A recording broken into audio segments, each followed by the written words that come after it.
Welcome back, guys. It's Richie, the Richie Hicks Jr. Sports Podcast. We have a lot to talk about here. Baseball is finally back. And I want to talk about a lot of the rule changes that are going down and when the season is supposed to start. The MLB and the MLBPA, the Players Association, finally agreed to a new CBA. I'm actually surprised how quick it happened. I was very pessimistic, thinking that we might have not even had a season, let alone almost a full season. I imagine it'll be in the neighborhood of 140 something games. It shouldn't be too bad. One of the biggest sticking points was minimum salary. That was a big fight amongst both sides. And what we have here is that it's going to be jumping from basically $20,000 every year over the course of the next 4 seasons. Ultimately, $700K will be the minimum salary going into the 2022 season.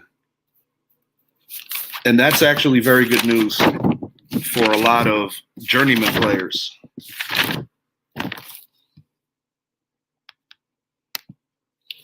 Universal DH agreed on league-wide in 2022. This is something that was being pitched around for quite a few years. I do believe that it's going to make a lot of sense because pitchers in the National League sometimes should not be in the batter's box. They're a risk to get injured. Things happen quickly. I mean, another positive about this rule change is that you have a lot of players who had to leave the National League just to have a job in the American League, guys that can no longer play the field. And I think, number one, it makes the game more exciting because the majority of pitchers are not great hitters. People want to see offense. And I also think it preserves the health of the pitchers, and that is definitely a positive on all sides. And I think it makes things a little more fair in terms of the depth that National League teams can now have on their bench. Now, the shift has been a massive argument, but going into 2023, the shift will no longer be allowed. And I'm sure a lot of left-handed batters around Major League Baseball are very happy about that. Opening day is actually going to be April 7th now. The true featured game is going to be my New York Yankees playing against the Boston Red Sox. I'm just happy that baseball is back. The sport was not in any kind of position to afford going backwards and, reliving the damage of what the 1994 strike did. So I do believe in that regard, baseball is doing kind of like a self-preservation thing for their own sport. It's in danger because, the average viewership for Major League Baseball, older males, whereas more young people are watching the NFL, are watching soccer, which is a global sport where you have a soccer game going on basically every day. The NBA, another sport. Major League Baseball was coming off of a lot of great momentum, and it's something that, in addition to things like the World Baseball Classic, where Major League Baseball has some of their finer talents on a global stage, this is huge. They could not afford to go backwards and allow this to happen again. Another thing, too, that's going to be very interesting starting this year is that the playoff field is jumping from 6 teams to 12 teams. A big argument over the years has been that the one-game wildcard playoff is very unfair because you could essentially be a 100-win team, have one bad day, and your season is over. Now what is going to happen is your 1 seeds are getting buys, and you're going to have a 3-game playoff series between the 2 lower wild cards. So that way, there's more fairness to it where one bad night doesn't essentially throw the death nail into your season. But Major League Baseball is back. Couldn't have come at a better time. And right now, what's going to be happening is you're going to have a lot of teams that are going to be scattering around trying to get free agents, guys that did not sign to teams prior to the lockout. And it's going to be a very strange spring training in that regard, because this Sunday teams are going to be reporting, but you're going to have a lot of movement going on, due to free agency, guys that were not locked down before the lockout. And I'm going to give you a couple of predictions of where I think a few players are going to end up. Just bear with me for 1 second here, please. There's some quality first basemen that are out on the market. And I'm going to touch on a couple real quick. I got Matt Olson going to the New York Yankees. I believe that while Freddie Freeman is linked to the Yankees, I believe that given some of the mass contracts that they are already dealing with, I do believe that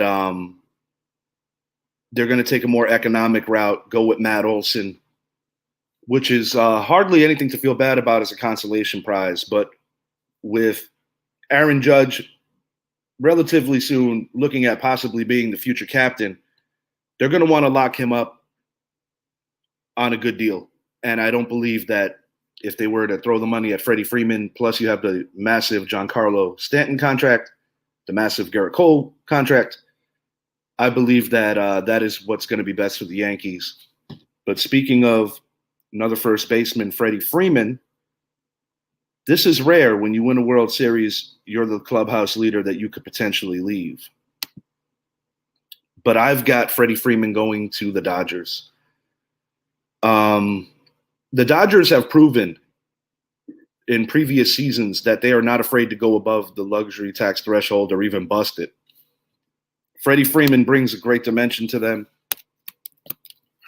should he go there. And I do believe that's exactly what's going to happen. I have a feeling that the Dodgers are going to be star-studded as usual and essentially look like a National League All-Star team, all on one team. And while we're on the topic of first baseman, my other prediction here,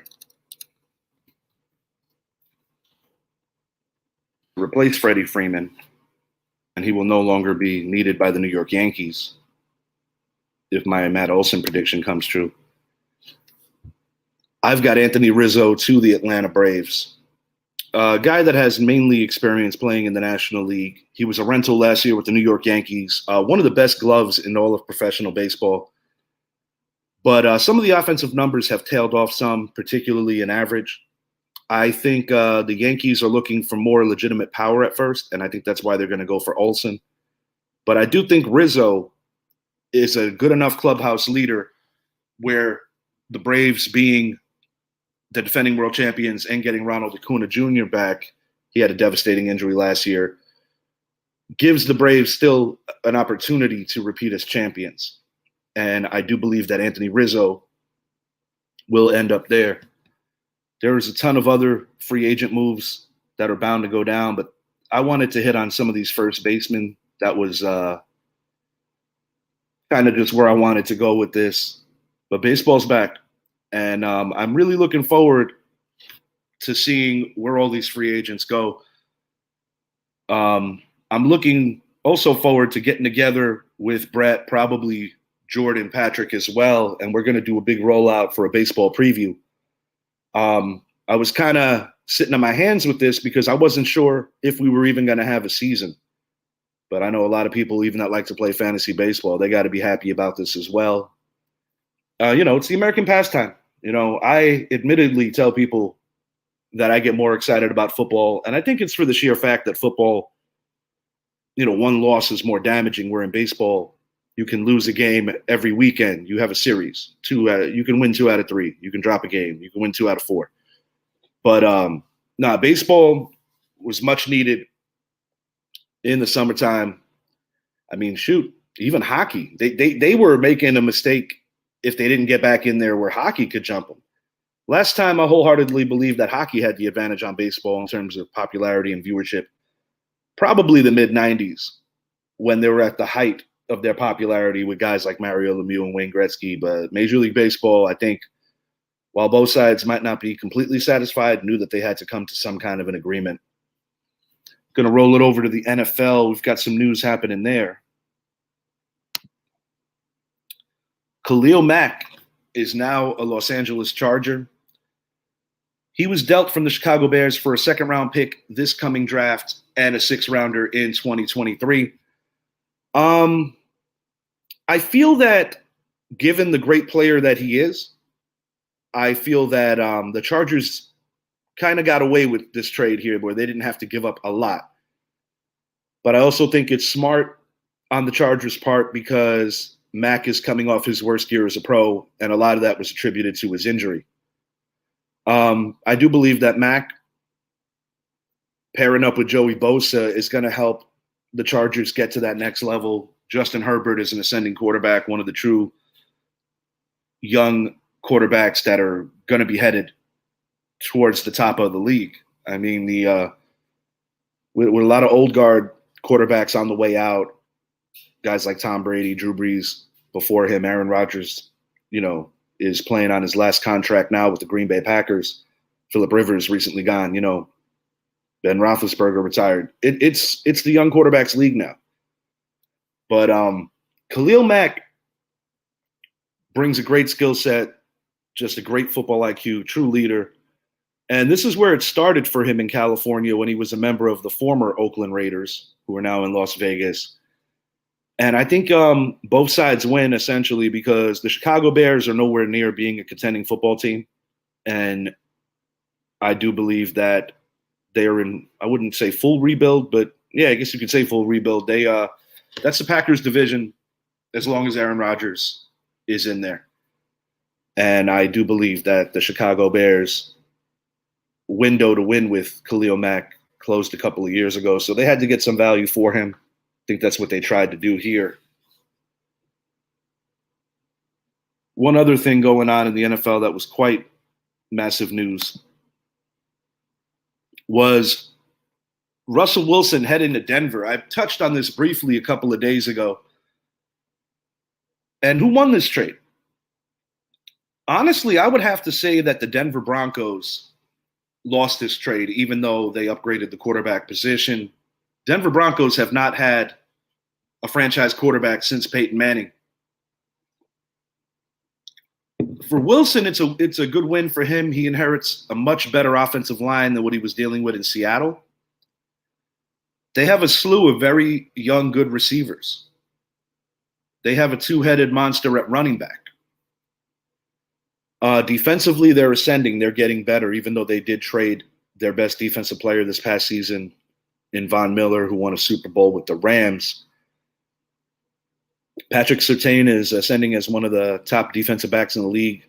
And I imagine that they are going to try to improve that defense even more. But what I don't like is the amount of draft capital they gave to the Seattle Seahawks.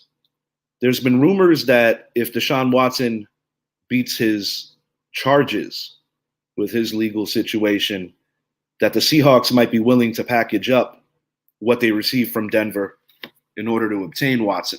And I do think that this kind of trade also resets the market for trading for superstar quarterbacks. While I think Russell Wilson, all things considered, had a good year, even though his team had a poor one, I don't think I would invest that much into a 33-year-old quarterback. I think guys like Tom Brady, Drew Brees, Aaron Rodgers are kind of misleading some of these owners around the league that everybody could play at a high level going into their latter 30s and well into their 40s. Not saying Wilson can't, but they traded away their starting tight end, Noah Fant. 2 second-round picks. 2 first-round picks. And there's more behind that as well, other assets that they gave. I just think it's a little too much. And ultimately, while no disrespect to Russell Wilson, I still believe that they're the third best team in that division. They might have jumped the Raiders, maybe, but I believe the Los Angeles Chargers and the Kansas City Chiefs are still the two best teams in that division. Last year, the Chargers missed the playoffs, losing to the Raiders.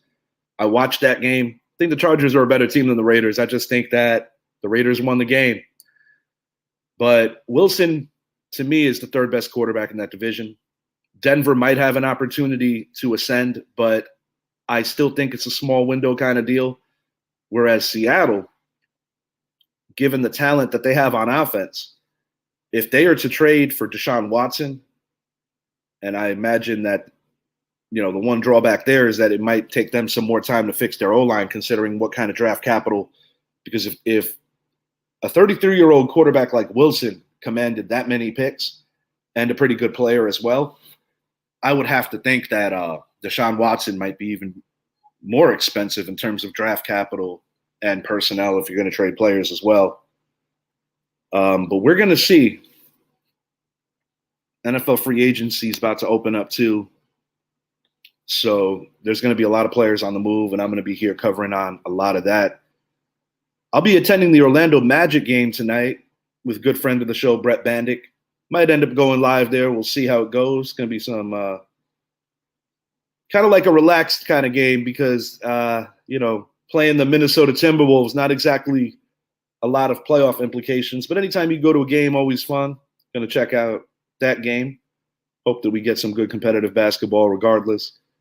I will be back later tonight speaking on basketball, and I'm going to drop the second part of my all-time NBA rankings, kind of as a rebuttal to my displeasure with what I saw with the top 75 that was released earlier this season.